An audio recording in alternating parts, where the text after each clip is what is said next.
আসসালামু আলাইকুম। আপনার ফোন কি বারবার বন্ধ হয়ে যাচ্ছে? দেখা যায় যে আপনার ফোনে চার্জ আছে, কিন্তু আপনার ফোনটা বারবার বন্ধ হচ্ছে বা অন হচ্ছে। এই সমস্যার সমাধান এই ভিডিওতে আপনারা পাবেন। তো আপনারা পুরো ভিডিওটা দেখবেন। ধন্যবাদ। সেটিং এ ক্লিক করব আমি। ক্লিক করার পরে আপনি এখানে দেখতে পাচ্ছেন যে সিস্টেম ম্যানেজমেন্ট নামে একটা অপশন দেখতে পাবেন। আপনি সিস্টেম ম্যানেজমেন্টে ক্লিক করবেন। ক্লিক করার পরে এখানে একদম নিচে টাস্ক টাইমার নামে একটা অপশন পাবেন। আপনি টাস্ক টাইমার নামে অপশনটায় ক্লিক করবেন। ক্লিক করার পরে আমরা এখানে কয়েকটা অপশন দেখতে পাবো যে শিডিউল পাওয়ার অন অফ।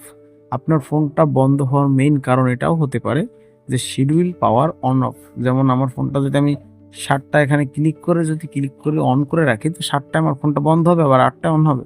এইভাবে আমি সেট করে রাখতে পারি। এইভাবে অনেকের ফোন হচ্ছে শিডিউল অন অফ দেওয়া থাকে, যার কারণে সে বারবার রিপিট করতেছে। প্রতিদিন একই টাইমে বন্ধ হচ্ছে, আবার আরেকটা টাইমে অন হচ্ছে। এবং আপনার সমস্যা যদি তাও না হয়ে থাকে, দেখা যায় যে সে অটোমেটিক বন্ধ হচ্ছে এবং অন হচ্ছে।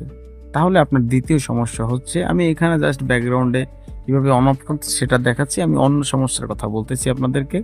যদি আপনার ফোনটা অটোমেটিক অন হয়, অফ হয় এবং কোনো শিডিউলটা ছাড়াই নিজে, তাহলে আপনি অবশ্যই একটা প্রফেশনাল মেকানিক যারা আছে তাদেরকে দেখাবেন। আপনার ব্যাটারিটার সার্কিট সমস্যা হয়ে থাকতে পারে।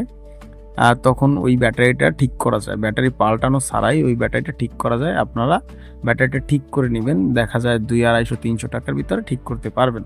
ওতে এর জন্য ব্যাটারিটা পাল্টাতে হয় না। আর দ্বিতীয় ৩ নাম্বার যে একটা অপশন আছে আপনার কাছে, সেটা হচ্ছে আপনার ফোনটাকে একদম 0 করবেন। 0 করার পরে ১০০% করবেন চার্জ। তারপরে ফোন অন করবেন। এর আগে অন করবেন না। অফ করে 0 করে ১০০% পর্যন্ত অন করবেন। কারণ অনেক সময় ব্যাটারি ক্যালিব্রেট নষ্ট হয়ে যায় এবং ব্যাটারি ক্যালিব্রেশন অন করার জন্য 0 থেকে ১০০% পর্যন্ত চার্জ দিতে হয়। তাহলে আবার ব্যাটারিটা ঠিক হয় অনেক সময়। তো ভিডিওটা ইনফরমেটিভ লাগলে অবশ্যই চ্যানেলটা সাবস্ক্রাইব করবেন এবং ভিডিওটা লাইক করবেন। ধন্যবাদ।